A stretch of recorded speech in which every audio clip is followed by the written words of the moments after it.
TF en plus. Ils sont dans le fond, là.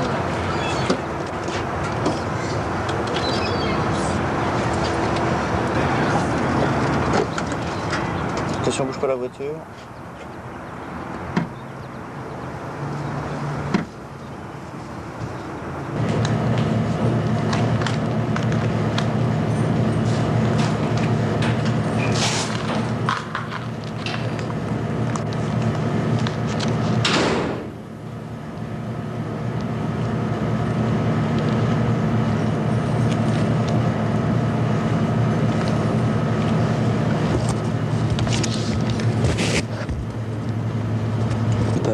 Junior, je viens pour tuer la preneuse de son.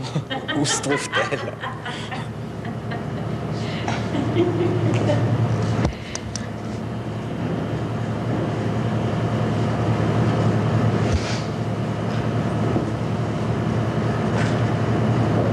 J'aurais dû mettre métal. Moi aussi. Moi aussi.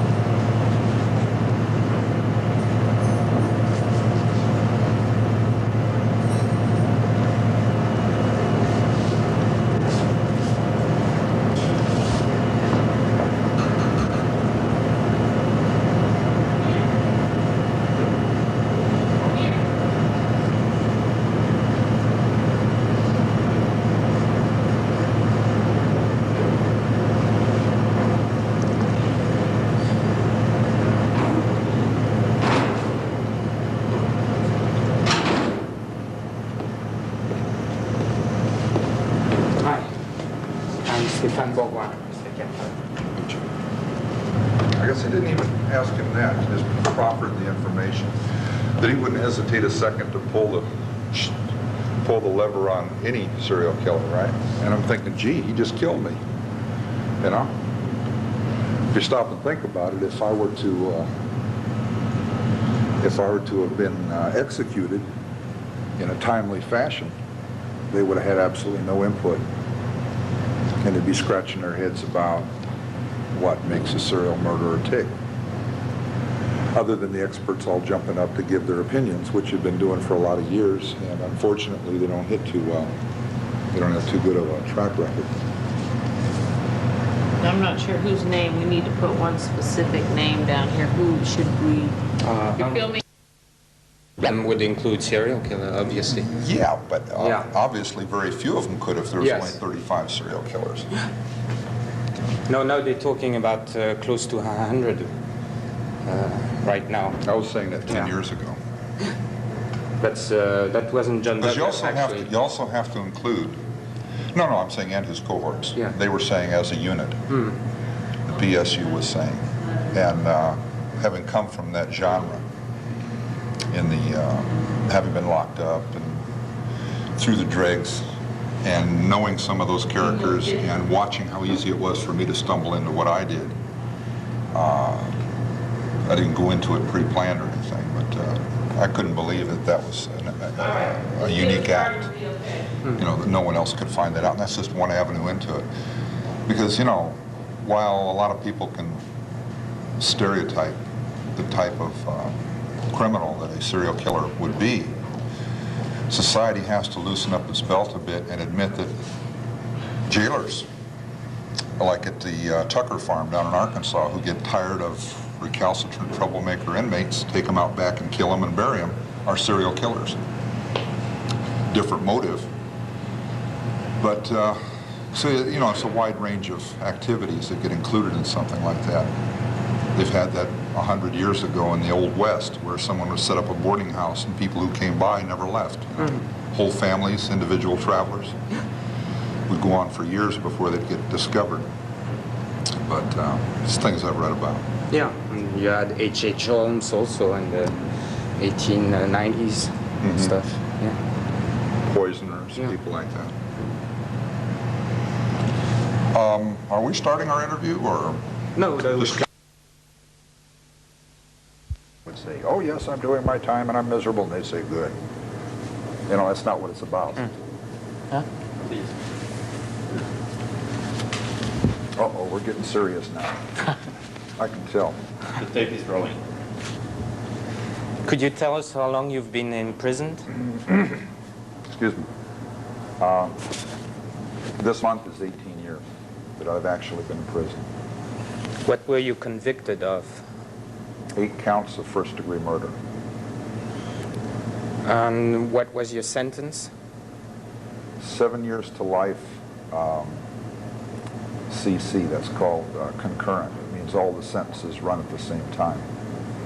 That means they run consecutively? Oh, no, that's the opposite of consecutive. Yeah. Consecutive would be one at a time, and of course you can't serve multiple life sentences, but there was some question before my case that whether on the legality of that. So when my case went through, the judge sentenced me to 1 term of 7 to life, which at that time was the maximum non-death penalty, and all to run concurrent at the same time. In considering your crimes and crimes done by other serial killers, what do you think society should do in generally with serial killers? Do with them? Yes.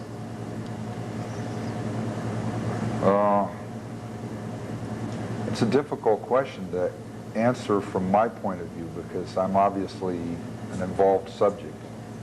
So it would, any answer I would give that would be other than the death penalty would sound very self-serving.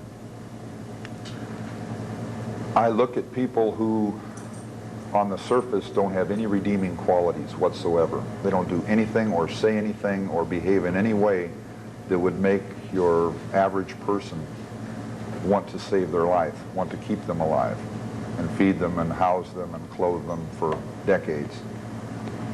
But when I first came to prison, I had much the same attitude. It was a very defensive attitude, very self-preservative attitude, because those immediately about me were very much set on destructive attitudes toward me. So I put up screens, so to speak, to screen out those feelings. Excuse me, and those reactions to me. I'm driving your sound lady crazy here. Over. Also, when you feel you need to redo an answer, you can do it. You know, it's no I don't problem. have any problem with that now. I understand Yeah. the problems involved. I had to do a whole interview over once because the lady wouldn't check her audio tape recorder. I kept saying, you better check it and make sure it works first. Oh, I'm sure it works. 2 hours later, we're doing it all over again. She was ready to cry, I'm telling you. I guess I could have, but that was where the pen was mightier than the sword, right? The only interview I did back at the time of my case. This is just a little anecdote for you here. But I went through the whole investigation, the whole trial, no interviews with the media, right? And then this one woman who had treated me pretty fairly in the media, she was in this driven toward beating me with the newspapers. She tried to do a more in-depth piece around it. And so I did an interview with her before I went to prison. It was the day I was sentenced and I was waiting for the car to prison here. And wait a minute, excuse me. That was where I gave her the interview. Okay. I talked to her just briefly. She came, she was hovering around. I was at the jury room, to the courthouse, talking to my lawyer. He hadn't shown up yet. She was up there talking to the officer that was with me. And we all just had I said, my lawyer does not want me talking to the media at all. So quick, I see him coming way down the hall. I said, let's set up a little scenario and act like I'm giving this really incriminating interview that screws everything up, right? And she kind of laughed because it was breaking the tension in the room, you know. So we set up this little scenario, and she's busily acting like she's writing, and I'm talking about all of this harebrained stuff that relates to the case and feelings, and he just starts turning bright red as he gets within hearing range. He's like a big clown, got this huge forehead, hair standing out all over, and now he turns bright red. And he says, "Matter, no wet hand." And he stomps into the room and slams his briefcase on the desk, and we all start laughing, and gets really mad now. I said, what are you laughing about? I said, this was a setup just for you. I said, I'm not doing any interviews. But later on, I gave her an interview because she'd treated me so fairly up to that point, and also had, she gave me a pen that day. It was a cast aluminum ballpoint pen. And I took it back to my high security jail cell up in Redwood City. I was really slammed down tight. I'm in a two-man cell by myself. They have a camera on me 24 hours a day, a monitor, videotape monitor. The lights are on. It's 2 sets of these 4-footers here. And it's as bright as day, all day long, all night long, 24 hours a day. And I was there for 5 months. And I brought this pen back in. I smuggled it in with me. And I get strip shook leaving the cell. I get strip shook coming back in. And I brought this pen in, and it got in with my legal papers. And a few months later, in the middle of the trial, I smashed the pen on the floor with my boot, sharpened it, got a sharp edge on the metal, and slashed my wrist. And was bleeding all over the place. And it was very messy and very exciting, and everybody was dragging me off to the hospital, get sewed up and all of that. And I got maced, shot up with the industrial strength bottle of mace. They had about a quart of it, and they just gassed me with that whole thing. And dragged me off to the hospital. And I made a quippy comment. I don't think the police translated it properly for the media because they missed it. They'd love, you know how they love to get into puns on broadcast television. They love these little verbal puns and plays with words. And the pen is mightier than the sword. I turned the pen into a sword and cut myself. Both times I attempted suicide, I did it with a pen or parts of a pen. And I thought that was kind of interesting, but the media never picked up on that. They were too busy being serious.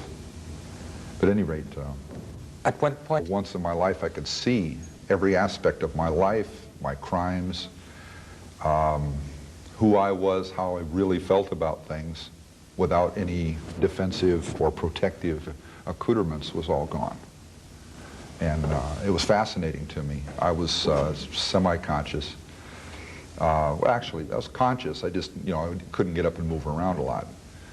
And at the end of the 2 hours, I didn't want to stop. I wanted to keep on with this. I hadn't gotten to the crimes themselves, the current set of crimes, but I was kind of oriented around other things related to my life.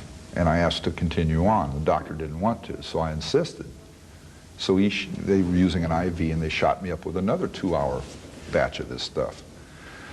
And as soon as he was done with what he wanted to do, he got up and left. He had an appointment. It had gone longer than he planned on it. He had to leave. My lawyer had to go. So I'm stuck with these 2 deputies and a registered nurse watching me until I come down off of this stuff.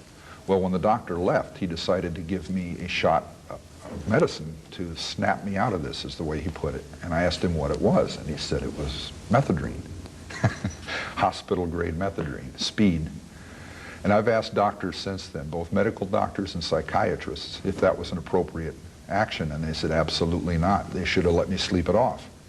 Just let it course through my body and let it go away.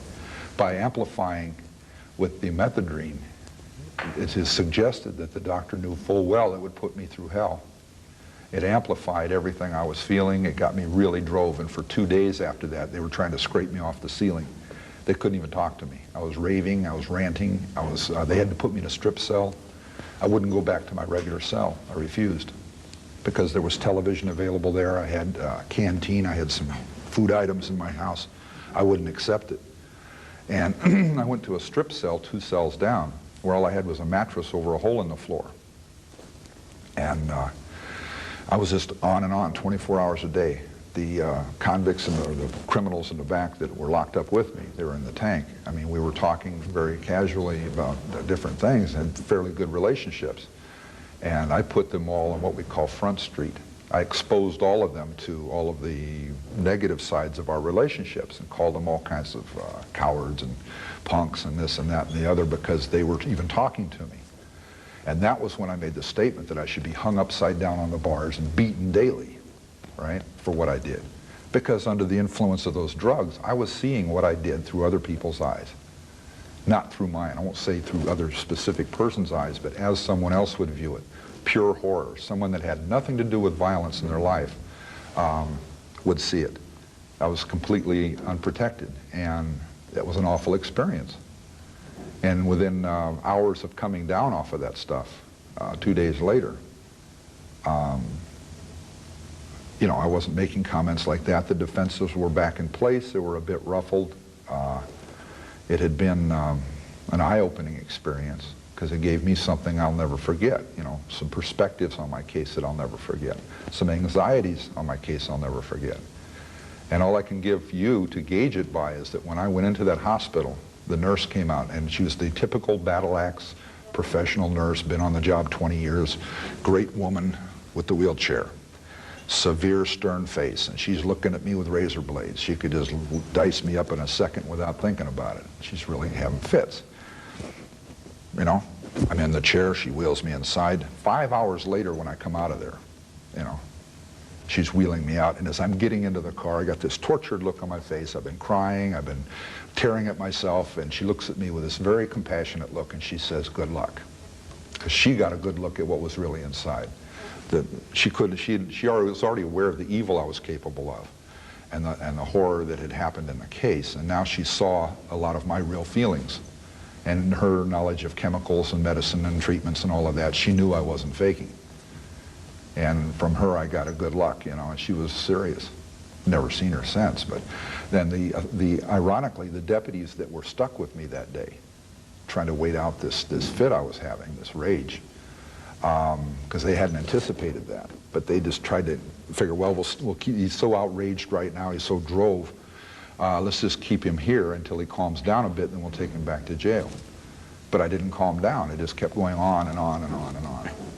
And at one point, I asked the deputies to handcuff me to the rails of the bed because I was afraid I would rip my eyes out. I was really acting up. And he had known me well enough for a few months. He didn't want to do that. He says, "Oh, come on, Ed, that's calling me by my first name." He says, "That's not really necessary, is it?" And I said, "Man, you better put them on, or I'm going to tear that goddamn gun belt off of you and blast you. I might beat you to death with it." So he comes over with the cuffs. He's a little offended by that. So he comes over with the cuffs. He starts to put them on my wrist, and I just went through some kind of incredible convulsion. I just yanked him clear across the bed, you know, because I was in and out and yanking like this. And he had the other hand cuffed already. He's putting cuff on here, and I yanked him across the bed, and zing, off he goes. He's hanging onto this handcuff. And at that point, he cuffed me up real quick, finished. I already had leg irons down at the foot of the bed. And I just was yanking those rails up and down with my wrists, and that's very painful with handcuffs on. You know, these stainless steel rails. I was just up and down, yanking them and trying to pull them in. And we went like that for a few hours, and finally they said, "We got to get him back to jail. He's not going to change in the near future." In general, people see serial killers as one category, but there are actually 7 different types of serial killers. Would you care Several to... or 7? No, several. Several types. Would you care to explain us what types of different serial killers? To be honest with you, I couldn't really tell you. Because the categorization process, as you know, is back east with the behavioral sciences unit. When I was locked up originally, they called it mass murderer. Anybody who killed more than 2 or 3 people was a mass murderer.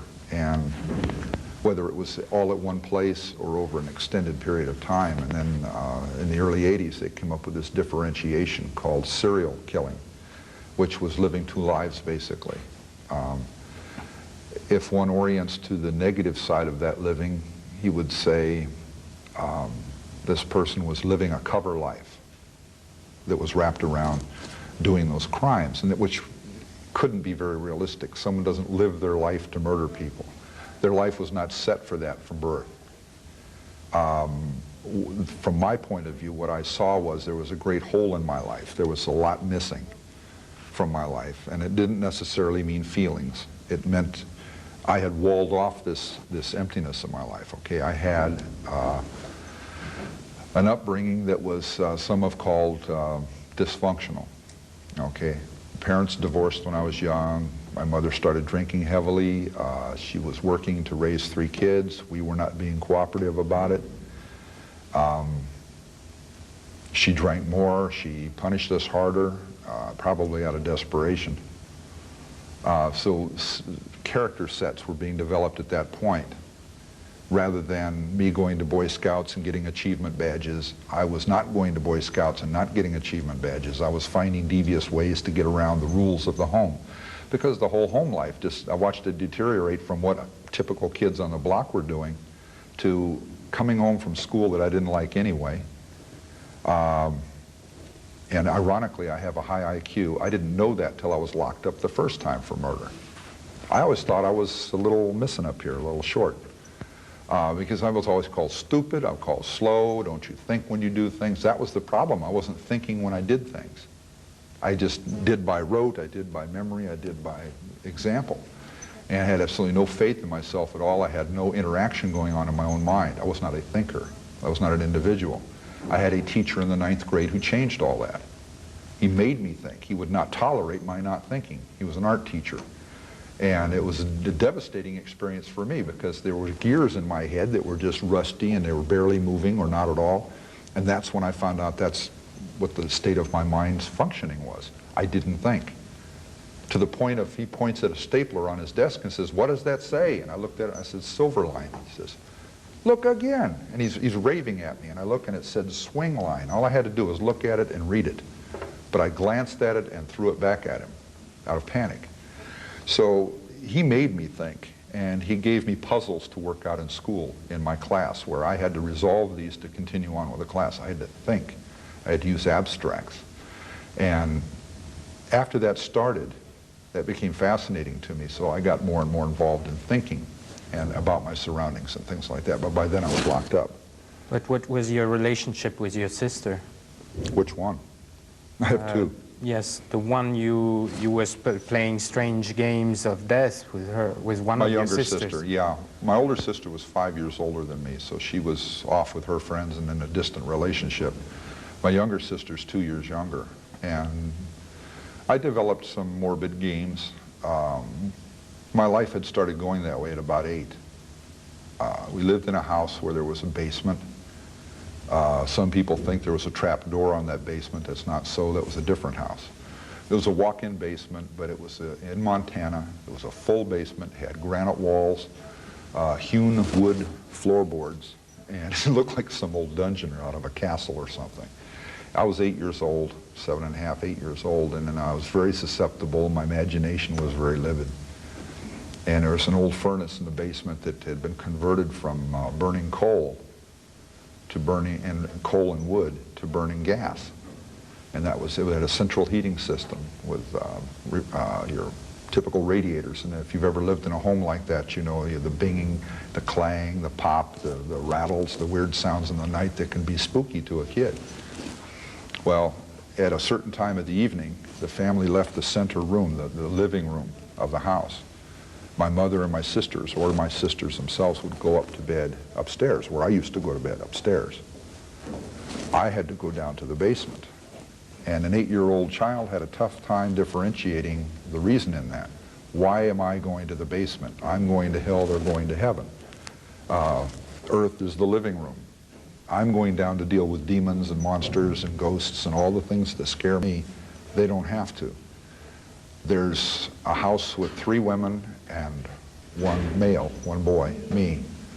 And I got a little defensive. I'm saying, gee, this is kind of ganging up. My older sister had a basement bedroom, okay, and it was a storage room that was about 18 feet wide and 35 feet long, okay. And it was a concrete room, no windows. And it had a light bulb over a big industrial iron sink, you know, like a laundry sink, and had a pull string on the light. The bed was in the opposite corner of the room. It was a double bed, a single bed. And I had a dresser halfway. I had a couple of carpets thrown on the floor, old carpets, and there's a lot of storage stuff along the wall. And I was there about 6 months in that room. And I developed some very, very particular and articulate rituals that I felt I had to go through to protect myself. I was, again, it's embarrassing. I was a youngster, and if you can imagine me going down a staircase of rough hewn wood, there's no guardrail, so 1 step wrong and you're off into this black pit. I turn on the light, it's a little circular light switch, and a single naked bulb goes on down at the bottom of these stairs, okay? So I turn that light on, I open the door, I close the door because my mother complains of the cold coming in from the basement. I go down the stairs, I get to the bottom, I do a 180-degree turn, and I walk the full length of the house on this floor with these pipes rattling and wheezing and banging over my head. It's pitch black ahead of me, and the only light is behind me hanging down from the ceiling. I'm now cut off from the house, cut off from them. I walk this full length into the darkness, from this gradients of light into complete darkness, groping around in the dark. I do about a 45-degree angle when I get to the end. And I pull the string and it lights up this end. And then I'm supposed to walk all the way back to the other end, turn that light off, and now walk toward the light from the dark. And I've got this horrible terror going on inside of me. And this is every night. This is every day because it's pitch black down there, no windows. She didn't intend all of this. And when I sniveled about it, when I complained and I cried about it, I got smacked in the head. You know, what's the matter with you? Quit being such a wimp. And she, you know, she was trying to solve a problem. She had not enough room upstairs to where I didn't have to share a bedroom with a sister. I'm 8 years old. I need to go to the basement. And what were those morbid games that you played with your sister? Okay. Well, the one I remember someone talking about in a book was one that was playing gas chamber or electric chair or something. And we had this big old overstuffed chair up in my room. And it was not just my sister and I, it was my sister and I and a friend, a close friend. We got into all these games. We got into one game where we'd roll up in a rug and a person would try to get out of it. It's just like a large throw rug. And it was, I guess, what fascinated us individually about it is it was a completely, it broke up the monotony, I guess, of what we were doing. Didn't have a lot of toys to play with. We got bored with those pretty quickly, so we looked for things to do. You roll up in the rug and you try to get out, and the other two would leave the room, and we see who could get out fastest. You know, you try to work your way out sideways or scoot out the end of it or whatever. And it went from that to being tied in this overstuffed chair with cord or something, or pieces of sheet or sash or something. And it went through this process. I guess that's back in 1960 when Carol Chessman was executed down in California. We're up in Montana. And so I got, there's a lot of media coverage on that because he was an author, he'd written books, they're trying to save his life, he'd not killed anybody, why are they executing him? And so that's, I think, where the fascination with that came in, that gas chamber effect. And I think it overly fascinated some people in relation to this case because it seemed so obvious a piece, you know.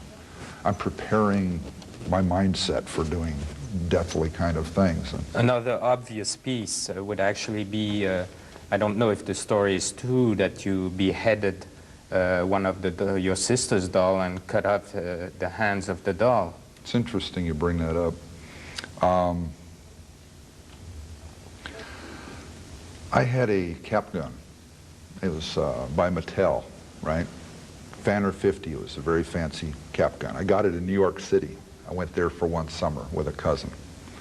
And when I came back, my sister was kind of jealous, my little sister.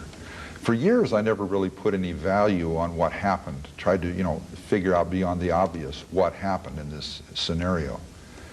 But I've since found it plausible to believe that when she was angry or jealous about something, she would fuel her attitude toward resolving something. She hated that cap gun because it came between us as brother and sister. It was something I had that she didn't have. That trip represented something she really wanted, she didn't get, and I did. But very soon after getting back from that trip, she got in an argument with me. It was over something really petty. She got really outraged. She picked up that cap pistol. I said, "Don't throw that." And she threw it right at me. Wham, hard. It hit the floor and my toe, and it hurt bad. But it broke the gun, the inner mechanism. It wouldn't work after that. I picked it up, I found that out. It wouldn't cock and pull the trigger anymore. And that really outraged me. So I said, "So you want to play like that, huh?" So I go running into her room. She says, "What are you doing? What are you doing?" She's shrieking and chasing me, right? So I run into her room and I grab up her Barbie doll. It was the one fancy doll she had, the Barbie doll. Everybody has one, right? She had a pair of sewing scissors sitting there and a sewing machine, a sewing kit. I grabbed the scissors out. The head didn't decapitate, it pops off. So I popped that off. I said, well, that's going to go right back on. That's no damage. So I took the scissors and I cut the hands off the doll. I said, here, now you got a toy that doesn't work too good. I got a toy that doesn't work too good.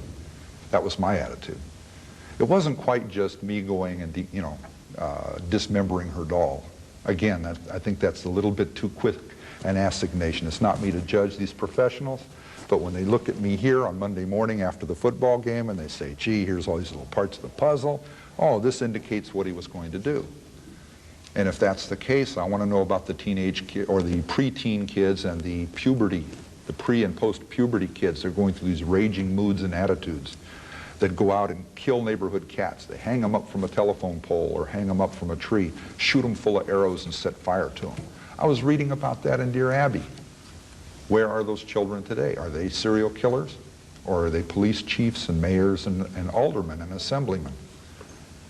But I'm saying there are periods when kids go through very violent development into, potentially violent. They break things, they steal things, they lie, they go through these changes. Yet I've had these people, one or two doctors in particular who I won't go into, who very casually just slapped all these assignations on there and said, well, of course, if you run into a kid that's doing this kind of thing, you've got a developing serial killer, you better put him in treatment real quick and save his life, right? To a point, I agree with them that someone who's acting out and has a dysfunctional childhood or has just gone through a dysfunctional childhood and hasn't gotten violent yet or is heading toward that direction, passive-aggressive. Violence was the last thing I exhibited, and then it was murderous violence. Okay? So sure, there's a lot of value in getting youngsters like that help to where they can find themselves and they can find value in themselves and they can find value in interacting with others, and they go in a different direction than what I did. But to just sit there and casually lay these, I guess that bothers my ego. I don't know. That these people have not worked with me year after year. The psychiatrists and psychologists I deal with are in a prison setting. They're there 8 hours a day. They have to deal with me every day. If I am their patient and I screw up, they can kiss their job and goodbye. They're going to be a lot of hell on them for not seeing this in advance and saying, oh, we should lock him up. He might be violent, right? And any psych out there, any professional out there is going to tell you, I think, that if they are going into my mind, into my past, into my feelings, that there's a potential there for acting out or getting uncontrolled or being violent, because they're stripping away the veneer of my civilization. They're stripping away the veneer of the protections of myself. And there's a lot of things that can come jumping out of there. And then to walk out of that therapy session into this kind of a setting, prison, where it's very violent, it's very aggressive, it's a distilled kind of medium that you might encounter on a street corner somewhere, the street corner thug or the street corner punk, or the alleyway where someone is going to take terrible advantage of you or put you in a terrible situation that you may have to be violent to get out of. That's this main line. That's where all these guys go. And I'm going to walk out of a therapy session where this man has been peeling my mind, so to speak, and getting into my psyche and my soul and finding out what makes me tick, or trying to help put me back together, or help try to put me together for the first time. And then I'm going to walk out of that into this medium. That's not very conducive to good health. I'm aware of that going into the situation, so I'm twice as leery as the doctor is. But unfortunately, he's got all of these mindsets and these theories and these books he's read and that he's trained under, and I guess what has happened in my life kind of jumps out of the book a few chapters ahead. And the way I've experienced it, the psychs don't want to go that far. They don't want to come out there and work the pages back into the book so that I fit in there too, or my kind of criminal fits into there too. They kind of just stand on the edge of the book and they put on their feathers and they put on their paint and they get their rattles and then they hop around and they go into the witch doctor routine. And that I resent, and unfortunately so do they. When they have to put on their rattles and put their crosses up and say, ah, he's evil, get him away from us. He'll take advantage of us and he'll rape, pillage, and burn, right? So guess what? That's where I'm on the cutting edge of humanity. I find out now And it doesn't matter that I find this out because I've already been cast out by society. So any things I find out or discover, or even beautiful little things I discover about the ability of the human spirit to heal itself, just to an extent enough where he can make friendships, he can form bonds, he can cry when someone dies of AIDS, or he can feel bad when a friend gets injured or killed by someone else. See what I'm saying? Or grows old and dies, unable to go back out to the streets because they won't let him out early and he's dying, that kind of thing. And the feeling that develops, it can develop hard, wicked feelings, it can develop some very tender and some very sad feelings. And then you're trying to deal with the widow of that man through the mail, the very restrictive mail procedures we have here. See, we're not supposed to co-correspond across these lattices of relationship. It's tough to deal with, but you know what? That's my world now. That's what allows me to be sane. Let's call it quote-unquote sane. That's what allows me to function as a human being, is not doing time with these incredible constraints that I've caused to be on me, right? It's living my life, right, with the limitations that I've caused to happen. Living my life is different than doing time, because then there's the ability to work into that picture positive things, giving things back, like working in the Blind Project, the Volunteers of Vacaville, where we read books onto tape for the blind all over the United States and sometimes in foreign countries. I participated in that program for the last 14 years. I started out with very, very little involvement, reading books, working on beat baseballs for blind sports, doing some clerk work, working on their newsletter, and different jobs in there. Become the reader supervisor, teaching guys how to read the books onto tape, and all the way up to the point where I became the inmate coordinator, which is the lead man there. It's the guy that's in charge of making sure everything works right all the time. And when I first went into that activity, they were saying there were things I could never do. To ask you a question about your interview, did you see a trophy case when you came in? Yes. Out in the foyer, there's a trophy case. Take a look at it. There's several trophies in there, and a couple of them have my name on them. And the reason is, I'm asking you that, there's a big 40-inch trophy in there. It's a triple-tier trophy, very impressive looking. That's the Volunteer of the Year Award, okay? And it has a little speech on the front of it, on a brass plaque that says, this award is given to the person who most epitomizes what they stand for, you know, the help, the service to the handicapped, visually impaired. And this is a very time-honored award. Okay, they've been in existence now for 31 years. I've been in that group for 14 of those years. And when the first couple of years I was there, I used to like, the trophy case used to be in the Blind Project, okay, and I used to walk up and I'd look at that trophy, and I'd never had a trophy in my life. I'd never had a ribbon, I'd never had a plaque, none of that stuff. I'd never tried for it. And well, you had the Junior Chamber of Commerce. Okay, yeah. From actually, Atascadero. I forgot. They don't call that though. Oh, yeah. They had to get rid of that name because the Chamber of Commerce took offense to that. JCs. Yeah, United States JCs. And at one point was the youngest JC in America because I was 19 when I was put in as an associate member who couldn't vote. And by the time I was 20, I was on the board of directors. Yeah, okay. No trophies, no plaques, anything like that. I got some certificates. But that was, again, that was in the institution. That's where I'm learning to achieve. I developed a better image of self and those around me, and I really started cooking. I started doing things, real positive. I felt good about it. And that continued on to the streets. I went to the JCs on the streets, but as my relationship, I was paroled to my mother, okay? What these experts don't notice in the picture, I haven't seen it in writing anywhere, it could be somewhere, that when I was 14 years old, I ran away from my mother. They mention that. But if you look at it in the overall picture, why did I run away? I wanted to be with my father.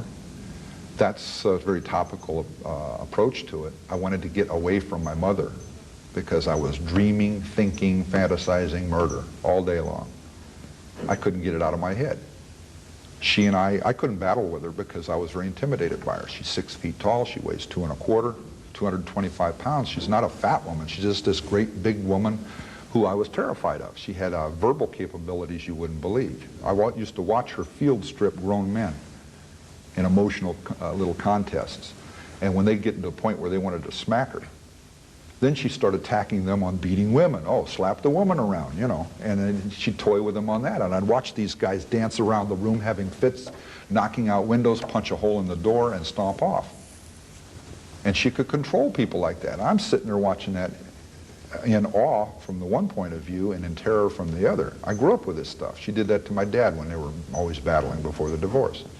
I'm not trying to put on her what happened to the girls or to her, but I'm saying there was a lot of psychological involvement there.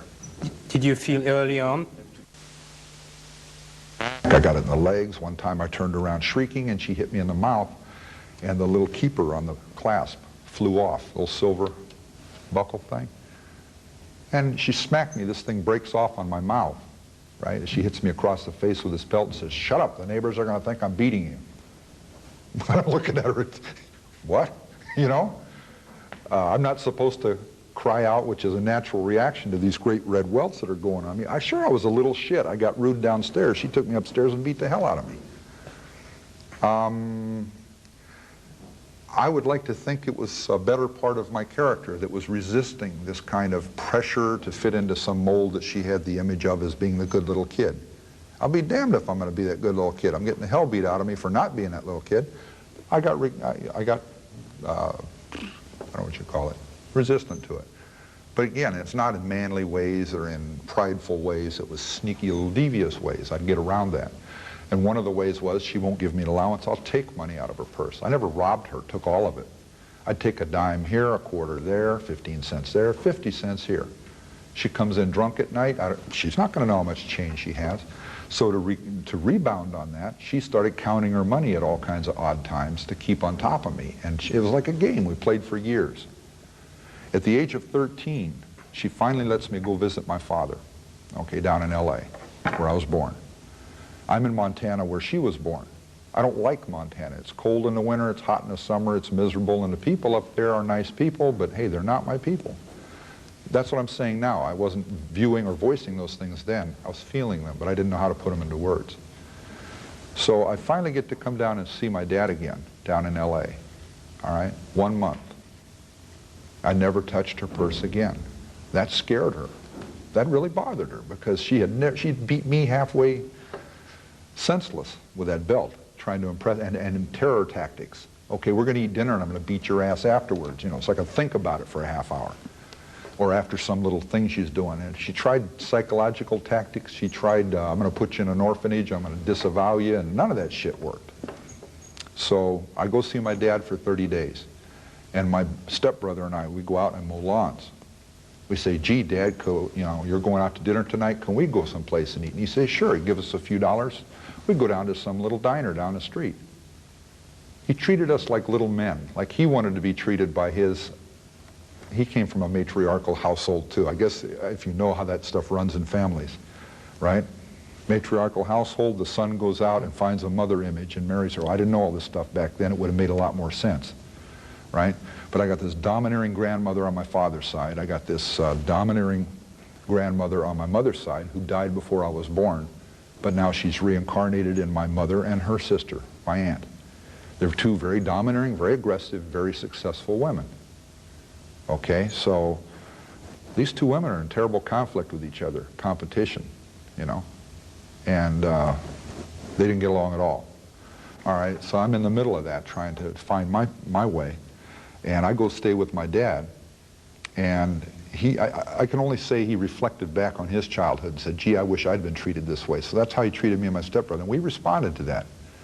We'd go, if we needed spending money, we would go out and we'd do tasks around the neighborhood, clean yards, rake this, mow that, water the flowers, and make a few dollars, and we'd have some fun. Okay, and then sometimes he'd ask us to do something. We'd do it because he was always fair with us, and kind, and he was generous with us. So 30 days of doing this opened up whole new feelings in me that I'd never had before. And I wish I'd had more experience with my father growing up so I could orient more to being tall around not tall peers. There was I call it an artificial paranoia that developed. Well, I walk into a room, everybody stops and looks at me because I'm the tallest guy they've seen or the tallest guy in the room. They stop and they look. And ironically, the average or short guy is sitting over there looking at me with a great resentment because he wants that attention. I've got it. He thinks it's really neat because he's looking at it from a vicarious position. He doesn't realize that there's thorny sides to that attention. I don't want that attention. I want to just blend into the room. I just want to kind of sidle in. So I see two kinds of tall men or tall male or tall female personalities. Those who are very passive because of all of this thrust on them, or who are very aggressive and they use that and they apply it towards ends. You know, like the little guy who goes out and becomes the bank president and he's the champion this and did that and never saw the 4th grade. Yeah, because he's real aggressive because he's denied all those little attentions. He has to grab them and he has to go out there and put himself in the limelight. I get it naturally, so there's resentment. And little guys tormented me all the time I'm growing up.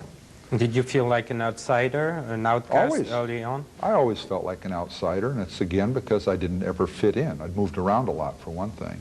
I went to different schools when I was in Los Angeles from age 5 till 7, when I'm going to kindergarten, 1st grade, 2nd grade. I got in trouble in public school. And I look fondly back on those times because that's when I was acting out and I was normal. You know what I'm saying? I'm not saying I went around and kidnapped people in classrooms or broke windows out. We didn't get into stuff like that. But I was tardy and I was messing around and I was recalcitrant and I was getting bad marks for it. And my parents were getting called by the PTA. But you know what? That's a hell of a lot better than a few years later when I'm real spooky and I'm real quiet and nobody ever hears from me and I'm in school and I go home and very few people knew me because I'm in that basement and now I'm pulling into myself and now things are getting very morbid in their orientation. I start becoming fascinated with things evolving around death and destruction and evil and all of that. I'm not saying I became a Satan worshiper because I didn't. I was afraid of evil things. Afraid of those powers that we all don't understand. And as a little kid, you know, I had a very, very strange orientation to those. I mean, it wasn't rational. What was your fantasies at that time, morbid fantasies? At what, about age 8 or 9? Or later on when you said you were thinking all the time about death? What I was fantasizing about, I was building up big loads of frustration inside, big loads of hatred, because I had no outlet for it. I should have developed outlets, but I didn't know how at that time. So the outlets that developed themselves, or I developed without knowing it, were fantasies about me being the last. I got that out of a school book, this thing of being the last person alive on the world. And the thing that was posed to me in this textbook was, it was social studies, and it was meant to play upon the loneliness youngsters can feel, and that it's a very uncomfortable feeling, and you can't have love, and you can't have adventure, and you can't have excitement without being able to share it with other people, because that's where a lot of the dimension comes from. Okay, so they posed this thing at me, well, what if you were the last person in the world, and you had all these cars and airplanes and boats and ships and things to do, but nobody to share it with, right? Wouldn't that be awful? And I thought, hey, that's a thought. I never thought of that before. So it became a seed, like a little core to fantasies for me. Some mysterious thing has happened and everybody else is gone, and I got all these things I can do and no inhibitions, no restrictions. I can do what I want. I don't get yelled at anymore. Okay, that soon became very hollow.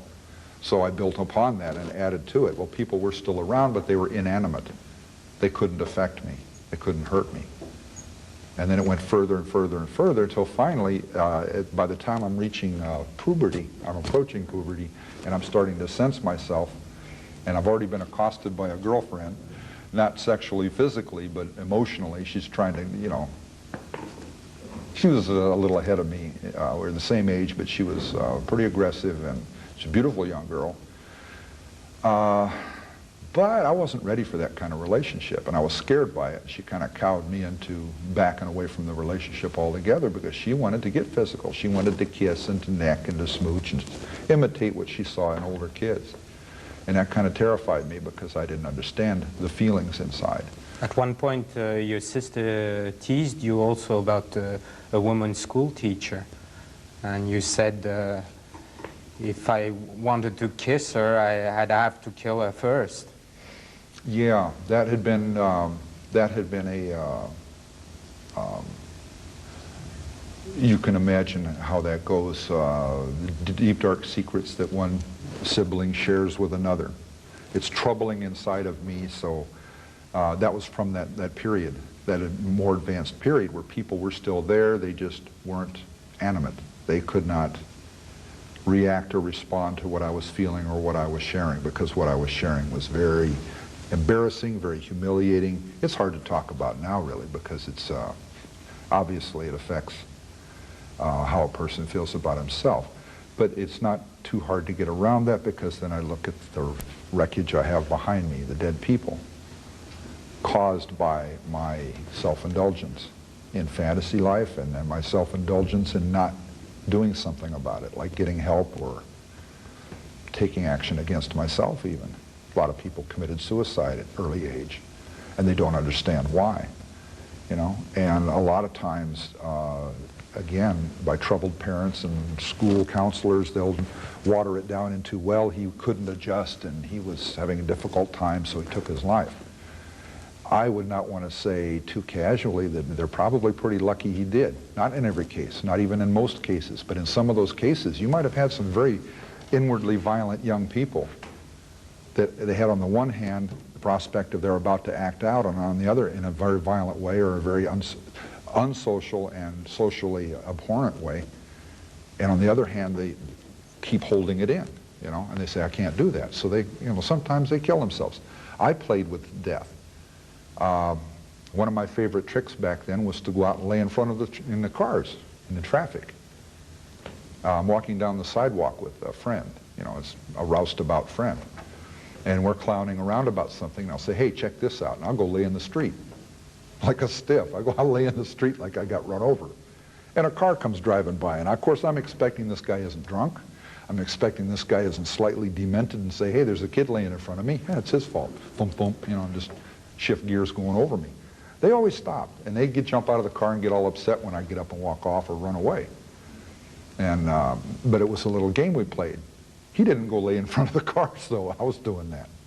You know, I laugh now because it's embarrassing, but it indicated, I think, how little I thought of myself. I think it indicated that a part of me would rather I got run over right then than I pursue what I was continuing to pursue in my life, because, you know, looking at myself and how I was developing inside, nothing good could come of that. And you had also a great admiration for John Wayne at the time. He looked a lot like my dad, and he acted a lot like my dad. My dad was kind of a big, loud guy. Actually, John Wayne was 6'4", had very little tiny feet. My dad was 6'7", he had little tiny feet. And you notice how comedians, when they imitate how John Wayne walked, there's this rambling thing with the hips waving, and they always do this trick. You ever wonder why? He didn't just pick that way to walk. I found, quite by accident, that very big men with very little feet, who have abnormally small feet, have a tough time balancing, and it's a little balancing act they're going through. I went to Grauman's Chinese Theater after it was renamed, and I went and checked all those different footprints out, and here I'd grown up as a kid, not a very tall kid looking at other people being like this, much shorter than me. In my mind's eye, it was all balanced. And when I saw pictures of other kids in me, or other people in me, and there's this great difference, it was always shocking to me too, because I never saw it that way. But here I went, and I watch all these movies and TV programs, and I see these people as being bigger than me because I'm a youth. And then I go to this physical exhibit where it shows their foot size. And I step on John Wayne's boot print with his cowboy boot, and my shoe completely covers it over. It's gone. When I was 14 years old, I had bigger feet than he did. You know? When I was 14 years old, I had bigger feet than my father. I was 6'3½", he's 6'7". He works on a construction site as an electrician. I'm going to junior high school. We go to Kinney's. We get the same kind of Oxford shoes, black Oxfords. I wear a 14 and a half, excuse me. I wear a 12 and a half, he wears a 12. All right? In the mix-up of getting up and going to work and going to school in the morning, he comes running around the house looking for his shoes, he grabs mine. I can't find mine, so I go running around the house and I grab his. And all day long I'm walking around with these pinched feet. I got blisters developing. He's flopping around at work, half a size too big in his shoe, and he says, "God damn it, got my kid's shoes again." And they're all saying, "Gee, Big Ed, you know, your kid, you got his shoes on and you're flopping around in them?" And he thought that was great. Well, that was a big laugh, right? Hey, I was kind of proud of that too, because it's following in Father's footsteps. When I was 14 years old, I put his old Army jacket on, his Class A uniform. I put his jacket on, and if I had pulled my shoulders forward, I would have ripped it right up the back, because I had broader shoulders than he had. My head's larger than his is. I have a very large head. I wear an 8 3/4 helmet for a motorcycle. 8 3/4 is very big. It's hard to find a helmet like that. And actually, what's strange is that another serial killer from Santa Cruz, Herb Millen, grew up hating John Wayne, actually. I wouldn't blame him. I was in a jail cell right next to him for months, and I was in prison up in the hole here in the lockup unit for going on 3 years with him, about 2.5 years. And at one point I got him a job in the kitchen. I was already on the kitchen crew, and the sergeant pulled me aside and asked me to talk to the guys about him coming on the crew, because he'd alienated a lot of the guys and they were afraid there'd be violence. So I talked to them and there was no problem, so they brought him out to the crew. He worked a few months, and he goes to the main line. I'm still sitting in the hole saying, "Geez, what happened here?" And, you know, I knew Herbie, and I don't call him Herbert Mullen, and of course I don't call myself Edmund Kemper III either. I never heard that in my life until I was locked up for murder, right? But little Herbie was, when I met him in Redwood City Jail, okay, our first meeting was I bumped him out of the priority cell, where they could look from the office and see through the steel door, the glass in the door, and see him physically, or they could watch the monitor and watch him. He got bumped next door. There was a shower in the priority cell. Never had to leave the cell. For him to shower from the other cell, he had to go out into the main area. They had to lock everybody in one of the, I guess you call them tanks. They moved 15 guys, 30 guys out of the tank into the activity area. They'd walk him around into their tank. He'd shower. He'd come back out, and all the way over there and all the way back. They're catcalling him, they're calling him names, they're yelling, because he caused them great interruption in their day, right? He resented that. He got bumped out of the priority cell into a non-shower cell. I got the shower cell, right? So he wasn't too friendly at first. And I'd say, "Excuse me, Mr. Mullen." I says, "Do you have a bar of soap? There's no soap over here." He took it all with him. He had no need for it, but he took it with him. And he'd say yes, and I'd say, "Well, can I use a bar of it?" He said, "No." And I'd say, "Oh, I got one of these little shits here." And what it is, he's a little wimpy guy that hates big guys because he always feels intimidated by them, right? And that's how we started out. So I started thinking about that, and I went back to my old relationships in therapy and group therapy and Tascadero and youth authority and stuff, and I'm saying, okay, well, we can deal with this. So I said, well, I have to be kind to him.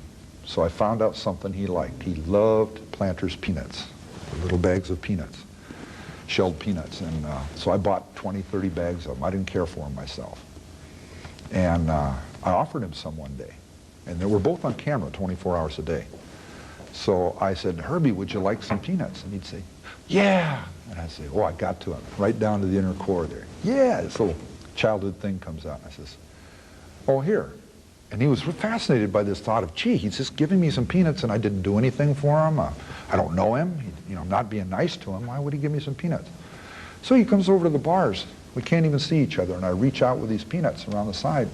And I see this little hand come out. And I thought of it almost as a little monkey paw. It's what it seemed like. So innocent, and this little hand comes out, starts to reach for the peanuts, and then he hesitated. And he pulls back. And I thought, oh, geez, he's defensive. He's thinking I'm going to grab his hand and rip his arm off or something. I'm this great big guy, right? So without saying anything, I just reached around and I laid him on the bars and then pulled my hand away. And he took them and he enjoyed them and all of that. And I'd say, later I'd say, gee, Herbie, did you eat all those peanuts? And he'd say, oh no, I still got some left. I said, well, I got plenty more. I said, go ahead and enjoy them. So what I did is I started giving him bags of peanuts. And he had this horrible habit. There's guys back in the tank, and he and I are in these cells facing them through 3 sets of bars. And I can't see him, and he can't see me. I don't know where on the set of bars he is. The set of bars is maybe 9 feet wide and, 8 or 9 feet high. And when he would get to acting up, he'd sit there for hours writing and writing at this little desk. And the other guys were ignoring him. So that night they're watching Saturday Night Special, with all this rock music playing and stuff, and they're enjoying it. And he'd get up and make this real loud speech about how bad television is for you and why you shouldn't watch it. All the things it'll do to you. And they're having fits. They're trying to throw things at him. They can't get at him. They're raging. They're mad because he's destroying the one thing they really enjoy. And he's just having a ball doing this. He'll sit for hours all day writing this 2-hour speech, exactly as long as it takes to watch that show. So he'd also sit over there and sing these horrible songs. He couldn't sing a lick at all. And he's singing these horrible songs. And one time I was in the car coming back to Redwood City, and the cop got so upset at the singing he's doing in the back of the station wagon, he turns around with his can of mace. He says, I've had it. Get out of the way, Kemper. And I'm saying, hey, wait a minute. You're going to get me with that stuff. He's trying to mace the guy in the back of the car because he won't shut up. And he's trying to get him to shut up. And the guy just ignored him. He had this way of really getting in people's nerves. So he'd pull these little stunts, these horrible songs and the speeches and things. And I'd say, Herbie, why do you do stuff like that? He says, oh, I have a right to do what I want to do too. And yeah, okay, right. So I started this, what they call just real basic behavior modification therapy. Okay, I'd had a little bit of psychology study. I'd worked in the psych testing area in Atascadero. I knew some of these things. So I set up a very basic and very essential, just bare minimum behavior mod experiment, behavior modification, right? You reward them when they're good, you punish them when they're bad. And if you're absolutely accurate in when you do these things, quick punishment when they do bad and quick reward when they do good, supposedly this is supposed to attack you at a subliminal level, a subconscious level, and you don't have a lot of control over your reactions, that it would improve your behavior essentially. And then they have these great elaborate experiments like in Youth Authority when I went through, where they try these things. So what I did is when he was bad, I'd get a cup full of water in a styrofoam cup and I'd reach around and I'd throw it on him. And it's embarrassing, and it also gets his papers wet, and so we got in this cat and mouse game. When he was good, I'd give him peanuts, and I'd try to gas him when he was bad. It's called gassing. Throw this water on him. And he'd duck all over the house. I couldn't figure out where he was at, so I kept missing him. So what I did is I waited one day till I knew he was asleep, or I suspected he was, and I called one of the guys over to the bars from the place in the back, the tank. And I went like this. I went, and I says, and he reads it, and he says, and I said, shh. And I called him over to the bars, and I said, hey, I said, I want to work something out where I can get Herbie with these cups of water, and he can't figure out how I'm doing it. And I says, I just thought of a way. And he says, what's that? And I said, I want you to set up a grid on the bars where you're at. Put a little piece of string or a little piece of plastic or a little something he won't notice. Count over how many bars there are on his cell front, and from the wall, go over that far on your set and set up boundaries. And then when I give you a signal that will be a hand signal, very casually walk over. Don't look at me, just casually walk over and drape yourself on the bars where he's at, so I'll know. And if he's back away from the bars, go back that far and position yourself so it's a grid, it's targeting grid. So he would do this, and Herbie'd hear me turn the water on, or maybe I'd have some already set up, and I would reach through the bars and I'd blast him. I got him every time. And he couldn't figure out how all of a sudden I got so accurate, And it was without fail. I'd get him with that water, wham. And, it's embarrassing, and everybody's laughing back there, and good shot, Ed, and all that stuff. And then I'd ask him if he'd do something, or hey, can we do this, or whatever, and he'd participate in something with me. I'd give him peanuts. When he's bad, he gets blasted with water. This went on for 2 or 3 weeks. And he actually got away from the bad behavior when he said, hey, I want to sing. And I says, well, hey, guys in the back, do you mind if he sings? Oh, we don't want to hear that shit, man. I said, hey, you want to hear it now, or do you want to hear it tonight when you're watching the show? Yeah, okay, so go ahead, Herbie, sing. What did you sing? And he'd sing for 30, 40 seconds, and then he'd get bored and say, gee, I don't want to do this anymore. Because the fun was gone out of it. But the point is, it got a handle on his behavior, And the cops are watching this. The deputies are on camera watching me. I mean, they're on the monitors watching every move I'm making, right? And they're fascinated. They're watching this thing going back and forth with me and Herbie. They're not involving themselves. They're just watching it. And after a while, one of them came in and said, Herbie is completely cooperative now. He's not messing around. Because I've been, as we're talking, these little frictions out between he and I'm showing him some insights into why people don't like him. I'm showing some insights into what his behavior is causing in them. And he had realized by that point that it was just he's reacting to how people are reacting to him, and it's just a self-perpetuating thing. And it was the only way he could get out his negative feelings. And I said, well, why don't you pose on the positive? Focus on the positive instead, and the negative will go away. I don't think anybody ever did that with him before, because he responded real well to it. And later when we were up here in the hole together, and we weren't even supposed to be together. They didn't want us together, but we were up in the hole together. I was the only guy he could talk to. A lot of pain inside, he had a lot of anguish inside, he had a lot of hate inside, and it was addressed at people he didn't even know because he didn't dare do anything to the people he knew, because he was aware of all of the structure around that, and that would be the end of his life. And so I started, the way I found out about these things is I would pose little comments or questions aimed at him as we're sitting up there on the tier, on the concrete floor, sitting there against the wall, talking to one another. And I would say, how did you feel? You know, what did you, when you bought that little Saturday Night Special 22, I says, did you ever go out shooting with that? You know, just target shooting? He says, well, not much. And I say, well, try this on. You loaded it up, you went out, you set up bottles, you set up cans, you set them around in little areas right around close and practice shooting them real fast. And he looks at me all shocked. He says, how do you know that? And I said, because that's what I used to do. And those were people. Those weren't cans and bottles, and you never told anybody. So he got all fascinated about how I was able to read his mind and stuff. I wasn't. I saw a kindred spirit there, somebody who was doing something very similar to what I was doing as a child. He went to mental institutions, and he went through these processes where these doctors told him what was wrong with him, and these doctors treated things that they decided were wrong with him, and he just sat back very passively and went through these treatments, and they had almost no effect on him because he didn't dare say what was really going on in his head, because they would cast him off somewhere. He'd be totally separated from the human race, and there were certain things he and certain things I enjoyed in being in the human race and being part of the human race. We weren't willing to let go of. So that was that little desperate hanging on. So here comes these professionals saying, oh, this is wrong with you, little lad, and this is wrong with you, and we're going to fix this up, and okay, I'm well, and yeah. Goes out and buys a gun and starts killing people.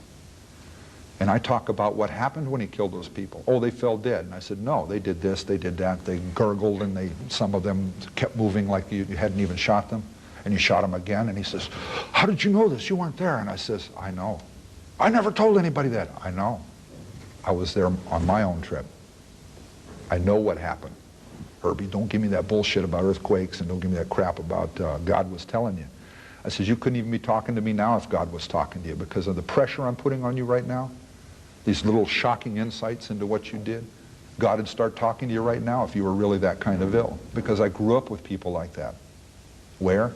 In a maximum security hospital for the criminally insane. Adults. I was 15 years old when I went there. To go back before that time, when you ran away from your mother and went to your grandmother. No, went to my father. Yes, but afterwards, yeah. When you went to your grandmother, you were 14, I think. Mm-hmm. Why did you feel you had to kill her? That was an outburst. It wasn't felt I had to. I went up there hoping. I didn't go there for one thing. I got left there. We went there for Christmas from my father's in L.A. We went up to the mountains to stay for Christmas, and I got left behind. I was having friction with my stepbrother and my stepmother. There was problems there. We were vying for his interests, vying for his love. They were desperate because they're the new family. I'm desperate because I've never had the man of my life. I wanted my father's love. I wanted his approval. I wanted his recognitions. And we all got very greedy and desperate at that time, so we fought each other a lot. And it was a lot of friction, and he couldn't handle that, so he got rid of me.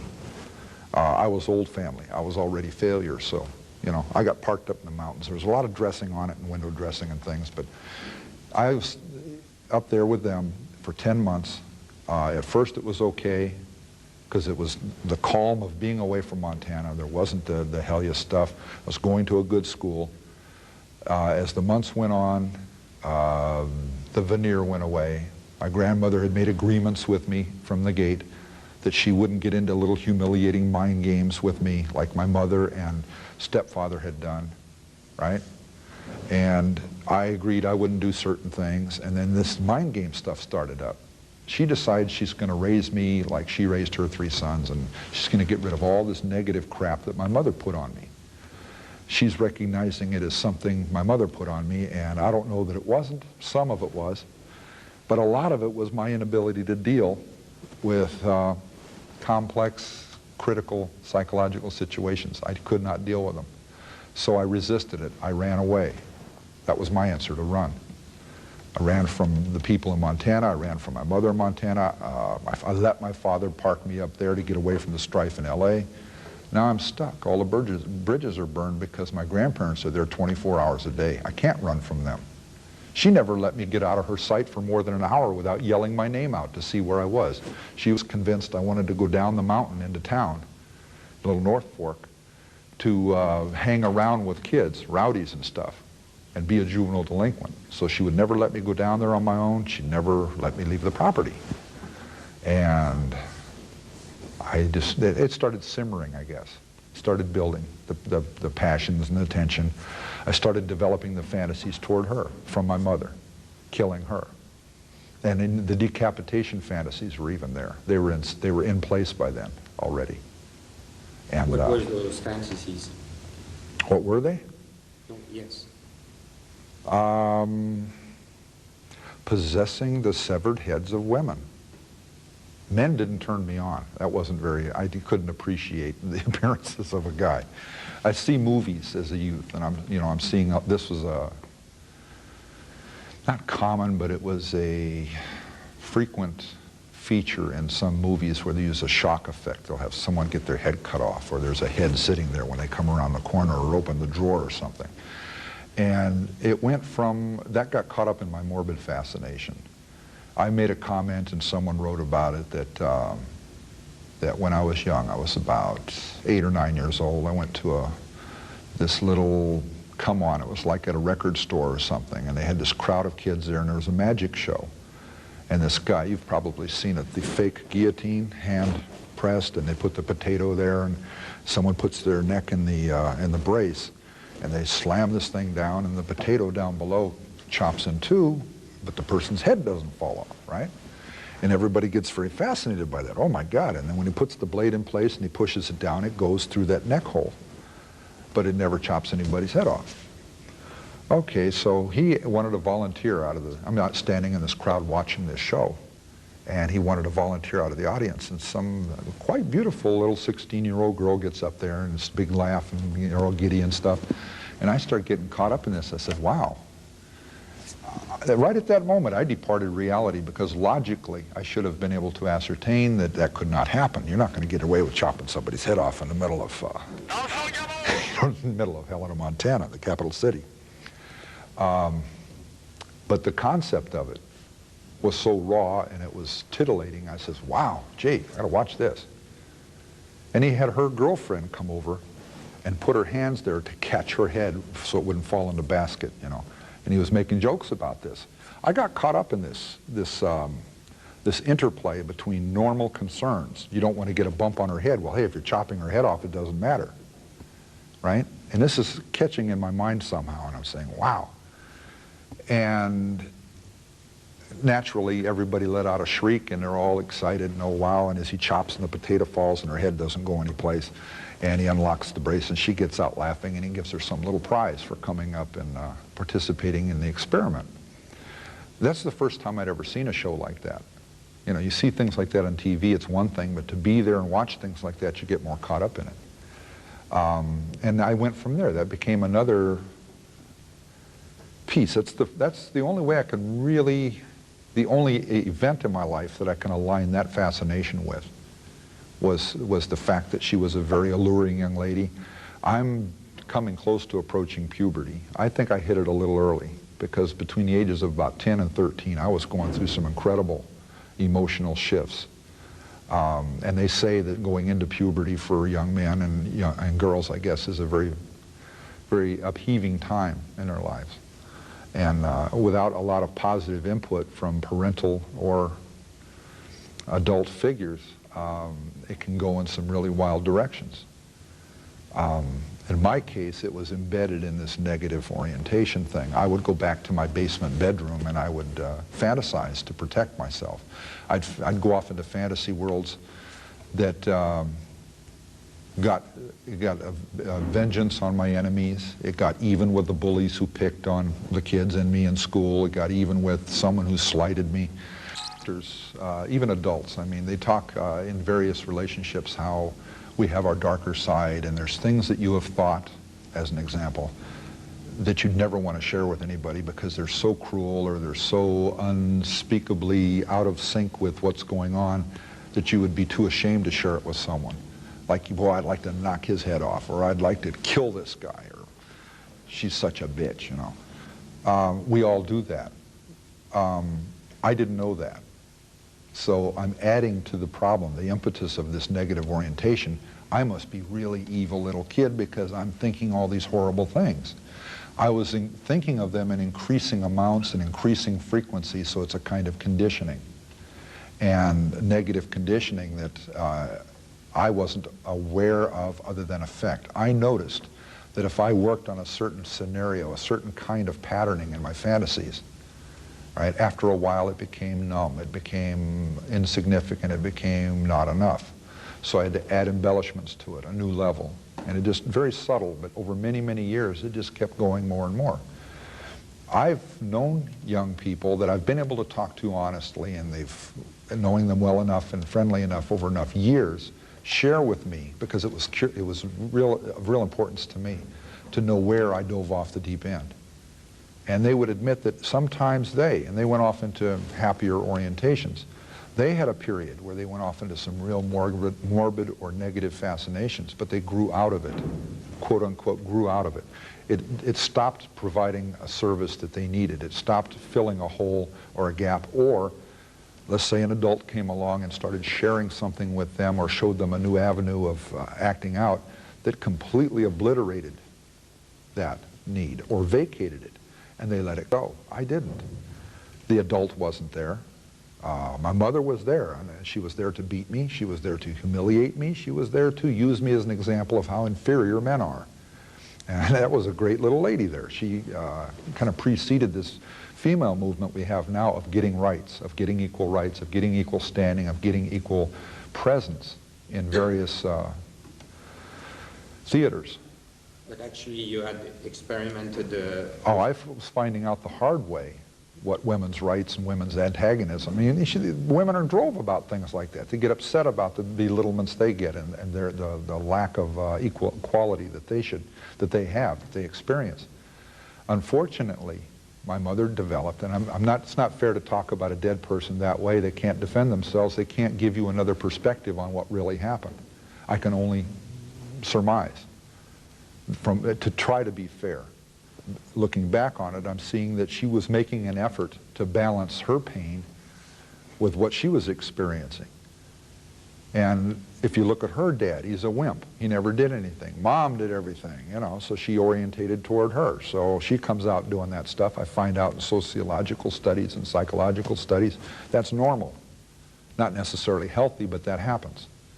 And my dad, being the wimp out of his family, goes and finds my mom, who's the dynamo out of her family, and they get married, and it'll either work or it won't. And in his case, it didn't work because she kept hammering on him. She wanted him to change this. She wanted him to change that, and he couldn't handle that. After 13 years, he'd had enough. What I resented was I had a mother, I had a father. Father worked, he brought in a big paycheck. We had a nice house, we had friends, we went to school, right? We had birthdays, we had Christmas, we had vacations. He had Saturday night with the poker buddies out in the guest house by the garage. We were living pretty good. And she absolutely hated that. This stereotypical response of this deadhead, this muttonhead she's married to, of wanting to go out and play cards in a smoke-filled room, drinking beer and with these old war buddies. See, I had another problem. My father was in the 1st Special Service Force in World War II. They did a book and a movie called The Devil's Brigade. He was a combat sergeant in that group. And he volunteered for that as a single man. They would not take married men. That's how my parents met. She was working as a secretary in Helena, Montana, the capital city. He's a few miles out of town at an old, retired, closed-down cavalry fort for the U.S. Army that was reopened as a secret base for these guys to train out of at Fort William Henry Harrison, just outside of town. They got to know each other. They quite, it wasn't secretly, but it was very quietly got married, because if they'd have known he got married, he'd have been kicked out of the group. This is what was described as a suicide brigade. 5,000 men trained in all these devastation ways, right? He goes off to war, and he does some horrible things. He can't talk about those things.